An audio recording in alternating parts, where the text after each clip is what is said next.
This is Noe the Nass, and Joe Gann is going to be doing ground control.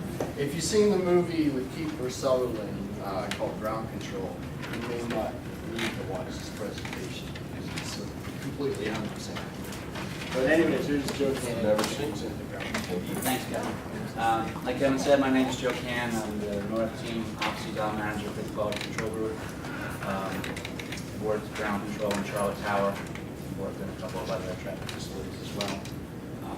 So focus of today's conversation is going to be on ground control. First thing we're going to talk about is how the airport is divided up into different sections. Airports are generally divided into movement and non-movement areas. In the non-movement areas, those are not controlled by air traffic control. So most vehicles, catering trucks, and the airplanes that are moving around in those areas around the ramp space, which I'll have a visual depiction of here in a moment. Those airplanes are operating under rules, but they're not being told what to do by air traffic controllers. Neither are the vehicles when they're in the non-movement areas. They do have rules where they have to yield to aircraft that are moving, vehicles yield to them, but they're not talking to air traffic when they're in the non-movement areas. In the movement areas, on the airport surface, almost everyone in a movement area is going to be talking to ground control, one of the positions up in the air traffic control tower.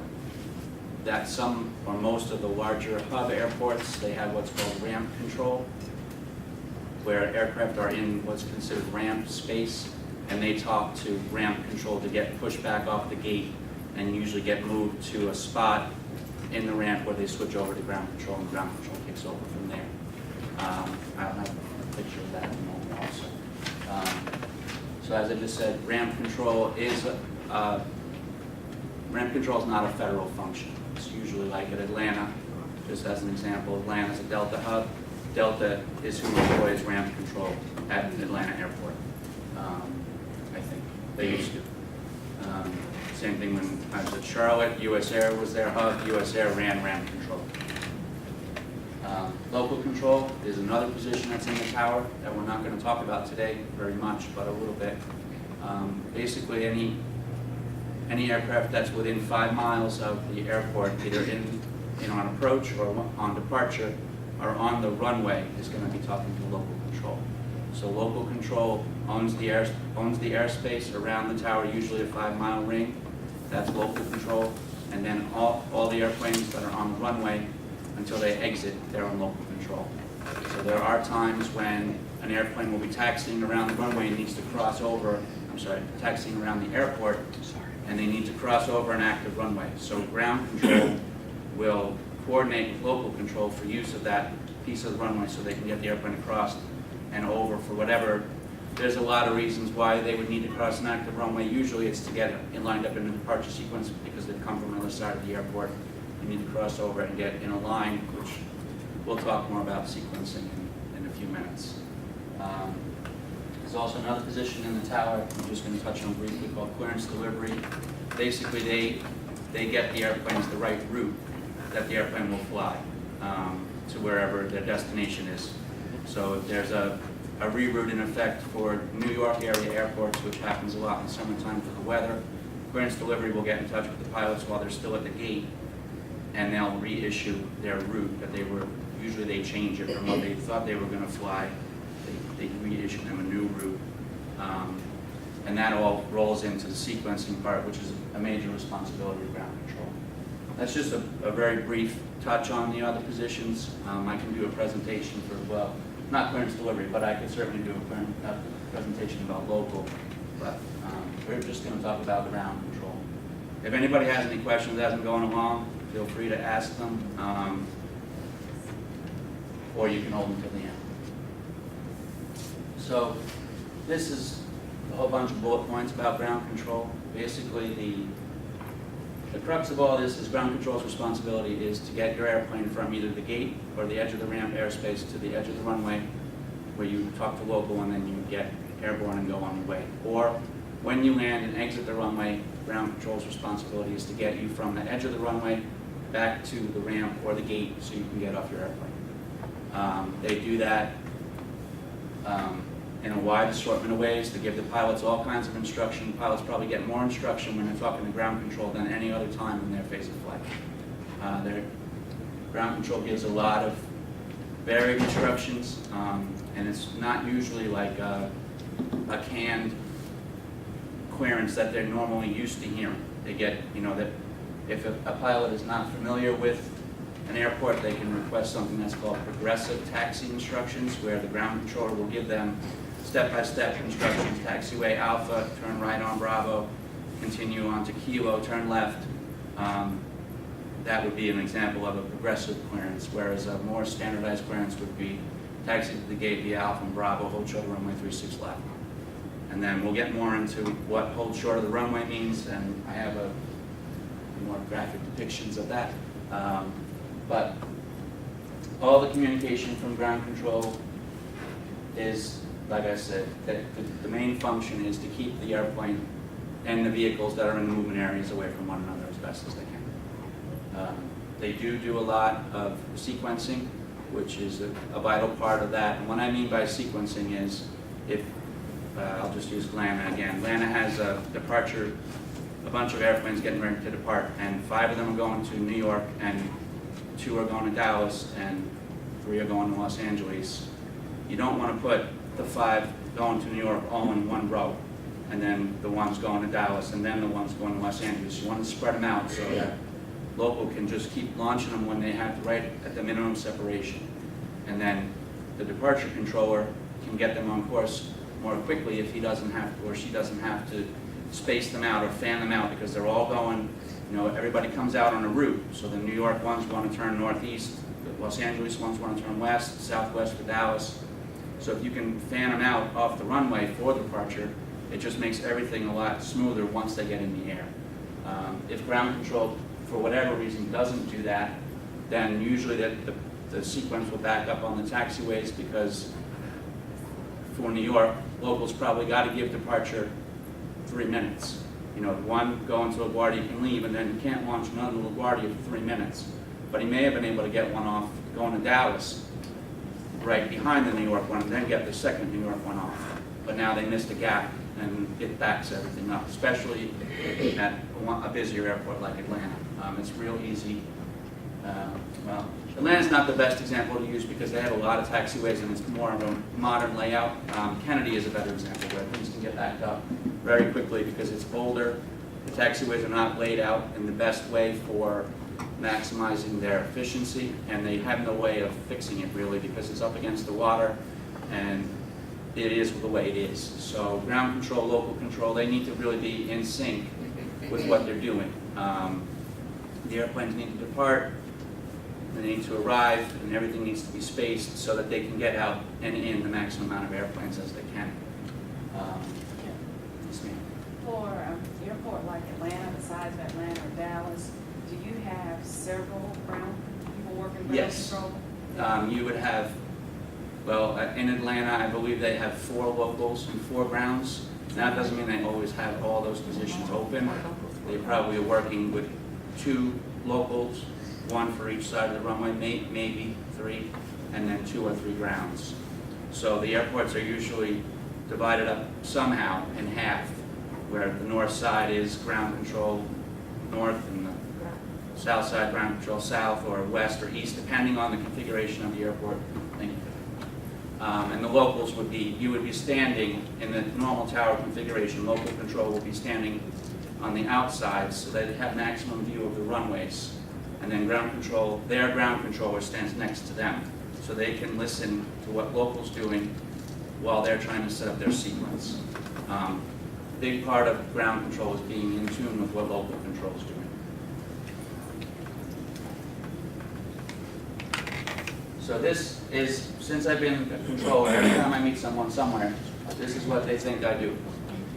This is not, I've never done this. I'm not minimizing what this man is doing, but this is not air traffic control. This is some kind of ramp control. And he's important, and I'm not saying he's not, but he's not doing ground control. This is more along the lines of what ground control is.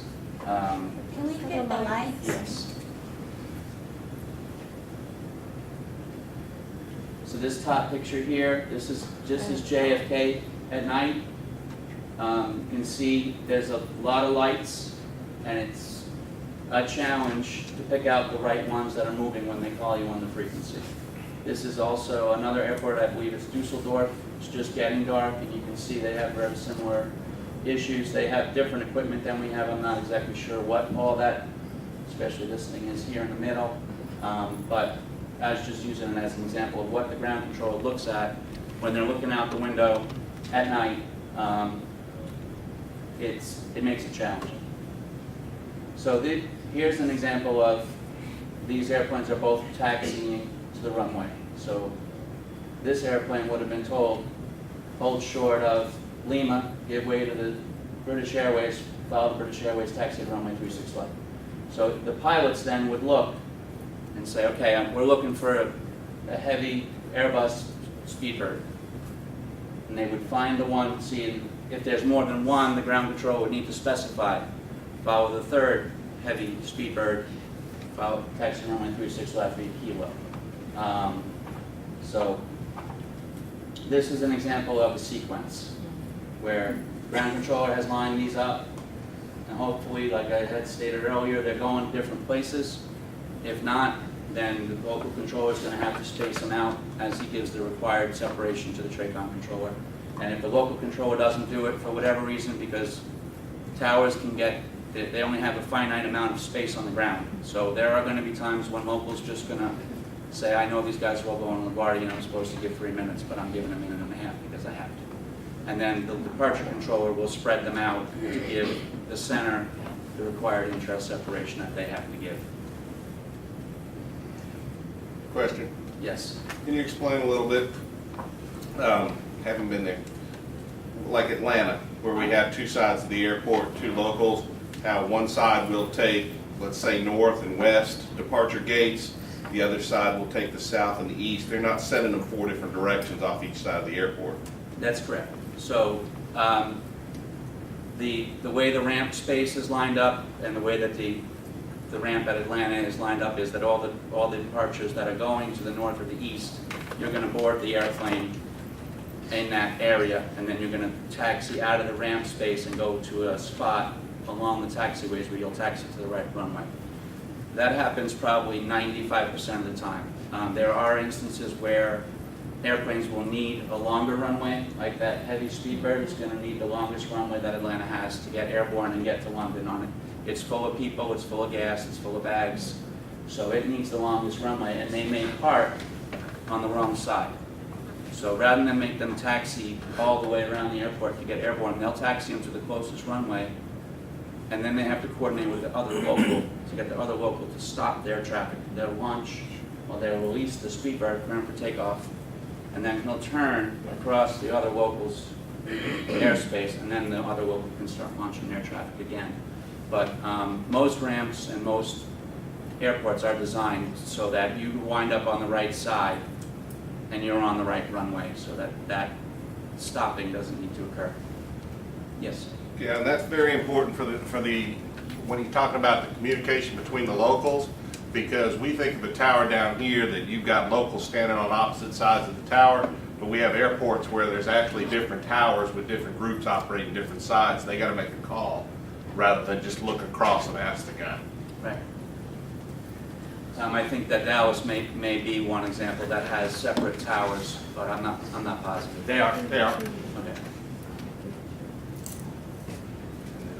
So here's another example of a sequence. You can see these airplanes are all from the same company, which would be similar to what would happen at Atlanta. You'd have 9 or 10 Deltas, and then an American, and maybe 3 Southwests somewhere sprinkled in there, but the majority of them are Deltas. The nice thing about that is that 90-something% of the Delta pilots know what the drill is at Atlanta. They know they got to exit, they know where to go, they have a general idea of how things work at Atlanta. Whereas Southwest, that might be their first time into Atlanta, so they would need more attention from everyone in the control tower. But again, this was just another example or a picture of a sequence. You know, I believe they already did a signage, runway markings, one of these TED Talks already. So I'm not going to get too much into that. We'll go into the whole short one here in a moment. So this is a depiction of a smaller tower. It's Dayton, Ohio. And the yellow is showing all the responsibility that ground control would have. So this is this part here would be the non-movement area. Airplanes would come off the ramp, and they would end up at one of these spots along the ramp space before the taxiway starts, and that's when they would call ground control. And ground control would issue them taxi instructions to the runway. You know, that if this runway was active, they would tell them to hold short, they'd get clearance to cross, and then, let's say this was the departure runway, they would taxi in here and tell them to hold short and switch them to local at the hold short line over there. Or they could switch them to local earlier than that, but generally it's somewhere near the end of the sequence, whatever's going on with the sequence there.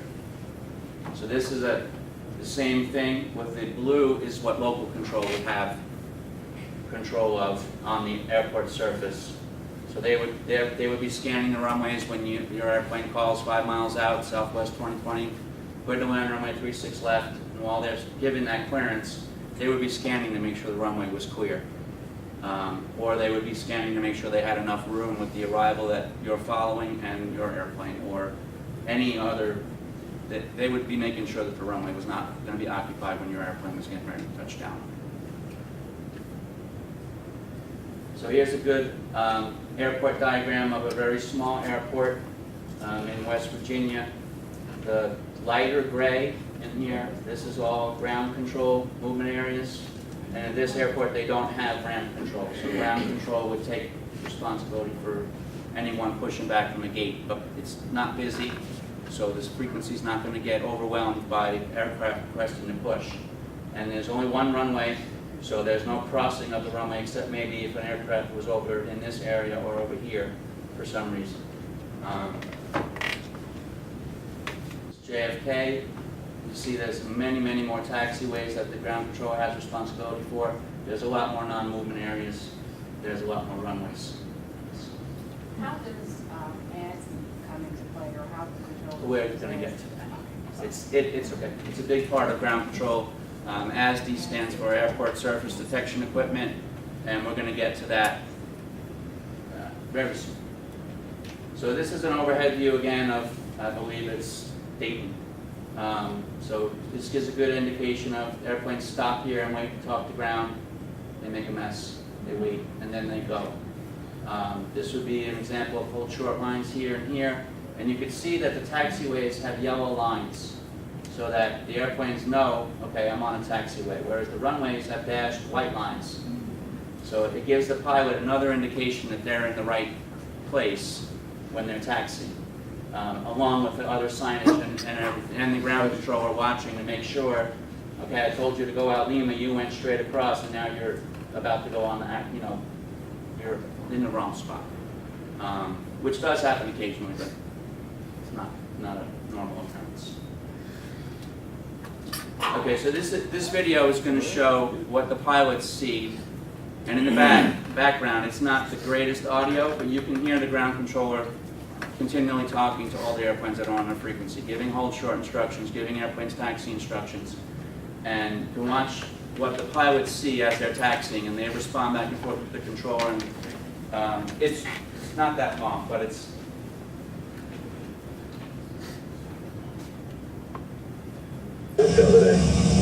Echo, left on 4 left and a left turn on left, I'm over the bridge for now.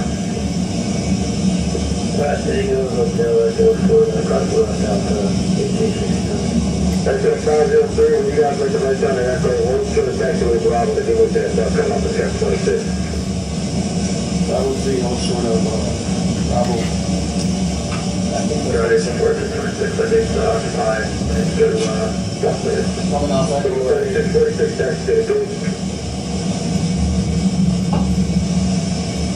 Thank you, 4322, what gate do we know? 4326. Oh, that right there. Okay, yeah. 4326. So they're going to to stop, go a little shorter, stop before those lines. That's it, Sergeant 3, continue crossing our road, pull up, And if you said you're trying to, you went there, American Highway down lower. And what's it, Chicago? This is my 3747. If my 3747, pull the 32 right there. 32 right there. Watch this now.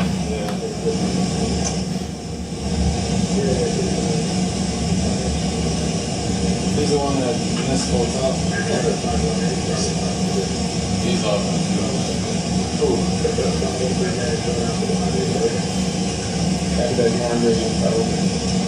Come on, Emergent. Get it together.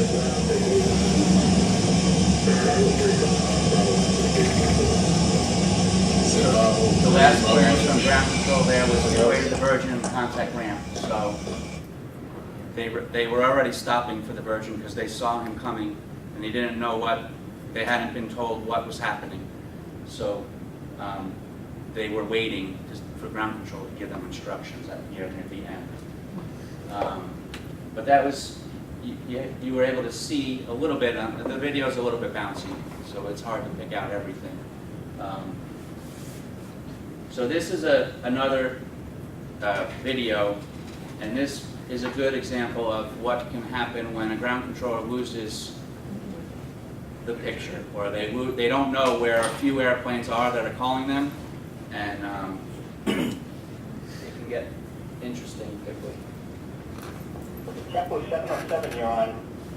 Oh, you're the guy who came out of there. Okay, JetBlue 707, give way to your company off to your right, then Echo to Bravo, short of Victor. Echo Bravo, short of Victor, we'll get ready to company JetBlue 707. JetBlue 176, if you can't get in, let me know. All right, we'll check. Thank you very much. John, good evening, yes, from this way. The hotel short of Alpha. Hotel short of Alpha was who? Airplane 011 Heavy, where are you? 1010. You coming out or you going in? Coming out, 1011 Heavy. Ground it in.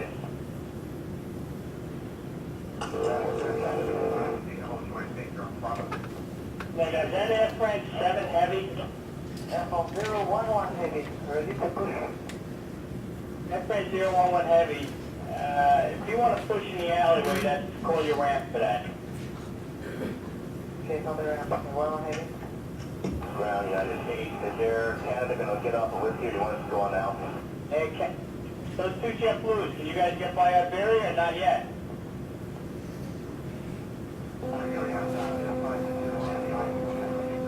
JetBlue 35, what's the problem? What do you want to follow? You're on Bravo, you're short of Victor Alpha, you're being the Iberian? The female Italian on the left there. Female Italian. Alright, just hang on. JetBlue 179? Yes, there were number 2 holding short of Victor Alpha on Bravo. Hey, who's the first JetBlue on Bravo short of Victor Alpha? 35. You're an outbound? Yep. Hey, you guys should come up here one day. JetBlue 35 needs you to pull it right up there and hold short of Victor for me. No, that's let me bond somebody behind. We're right at Victor, 35. Okay, you're at Victor. JetBlue 179, you're a BB Altair? Yeah, 144, Iberia, short of Victor Alpha. Alright, JetBlue 179, somebody stepped on you. You're the first one there to be my Iberia? No, there were number 2, You're the first one. And the first one is JetBlue 144. Wormy, my Iberia, short of Victor Alpha. JetBlue 144, you an inbound or an outbound? Inbound.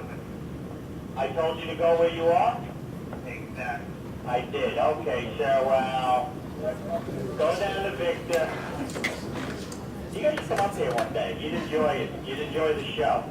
Go straight ahead and hold short of Victor, I can't do anything else with you. What's your numbers again? JetBlue 144, we totally understand you did, as you can, I'm short of Victor now, JetBlue 144. Yeah, I'm going to move your company in a second in front of you. Once he clears, come up 13 left and hold short of whiskey. Yeah, come up 13 left and hold short of whiskey, all right? Okay, I understand. JetBlue 144. Behind company, we'll go on 13 left, short of whiskey. Yes, back on the runway, shoulder with you. Now, Italian 611 Heavy, make the left turn on the uniform and go around the horn. Follow the leader. Roger, Italian 611, left turn uniform, runway. JetBlue 35, power out, Italian. Oh, okay, now.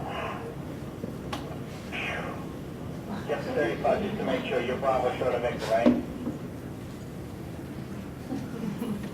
Okay, so that was a depiction of what can happen.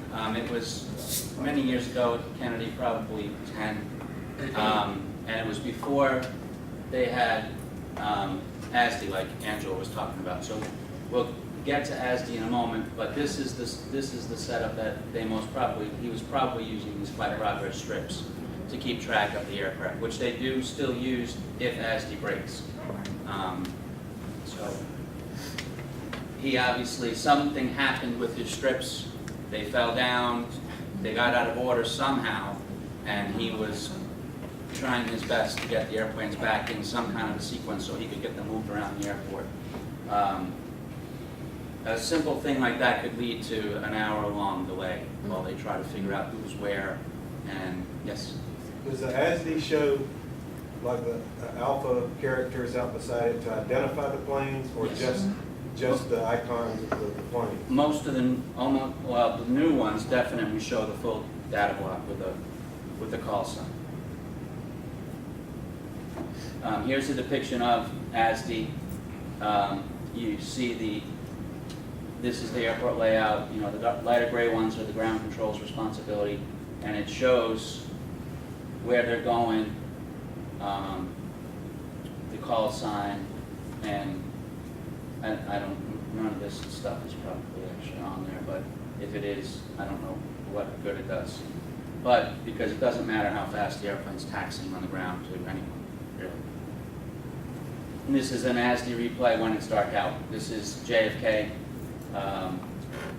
So you can see, had this system been in use, it would have been a little bit easier for him to figure out who was where, and probably he wouldn't have gotten in that situation in the first place.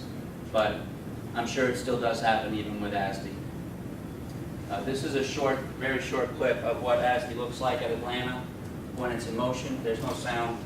It's just, this is what ASDI looks like. And you can see that the call signs are connected to the airplanes as they're taxiing. The crookeder lines are all the taxiways. The straight lines are, oops, sorry. The straighter lines are the runways. These are the runways down here.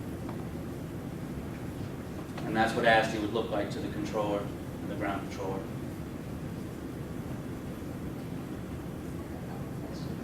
What is it? A call sign, that's what the airplane's name is.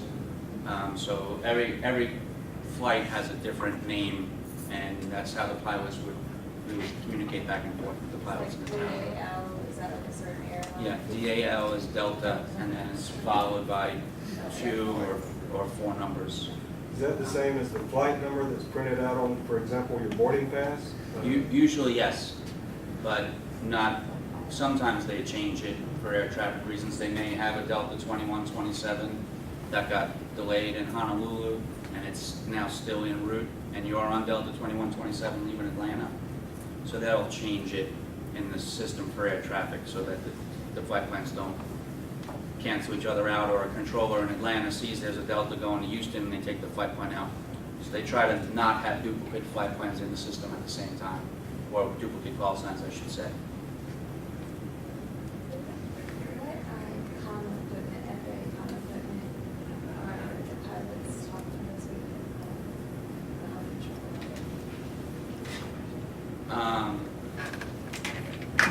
But just the regular air-to-ground radios, I'm not sure. I know they can use the PET 2000 in an emergency, but generally it's just the ground control frequencies that are in the tower, but I don't know. Can you repeat the question and answer? What was the question, Joe? We didn't hear the question. The question was what comm equipment is ground control using to communicate with the aircraft? And I said I don't really know the name of the comm equipment, it's just the air-to-ground radio frequency that ground's assigned to, but I don't know any more details than that. I'm sure it has a name, but I don't know what it is. RTR? RTR. Marie? just like RTR, RCL, I just know a bunch of those acronyms, but I was just wondering which. Even among the radios that are in an RTR facility, there's frequencies that like are designated for ground control and local control inside one of those facilities. Right, and usually most towers, the local controls, the frequencies are the same, and the ground control frequencies are the same, so that local can just say contact ground as the airplane exits the runway, because I'm sure you've all landed in airplanes before. It's noisy in there, and to try to be giving them instructions as they're trying to brake and exit with the flaps or whatever it is that's making all that air rushing sound that the airplanes make. Yeah, it should be noted in the cockpit too, there are usually two radios, and they'll have the ground control already set there while they're talking to the local. And when they say contact local, they just flip the switch because they've already preset that frequency on the other radio. You said those ramp controllers are typically like, in Atlanta, it'd be Delta employees. Do they own their own comm infrastructure for the ramp control frequencies? I believe, yes. I'm pretty sure that they own the infrastructure is either owned by the airport or, It's not mixed in with FAA radios. no. No, they keep the ramp control separate. Does anyone else have any questions? Is there only one as the antenna on top of the tower, or are there multiple around them? Can you say the question again for him, Joe? 'Cause I don't think they can hear that. Is there more than one as the antenna on top of the tower, or is it just one? I know when I worked at Charlotte, there was this white spinning thing that made the tower rotate, and there was only one of them. So, I don't know, are there two now? There's two in Atlanta. In Atlanta. Okay, there's two in Atlanta, so I guess that it matters how new the system is maybe, or how busy the airport is. How- You also have multiple sensors all around the airport, and some even off airport, to pick up all of that outlying traffic as soon as they come back. Okay. Yeah, it depends what obstructions are in the way and the infrastructure of the airport, what it can see. So we call those remote units. And then we have the main AST. Anyone else have any questions? Okay.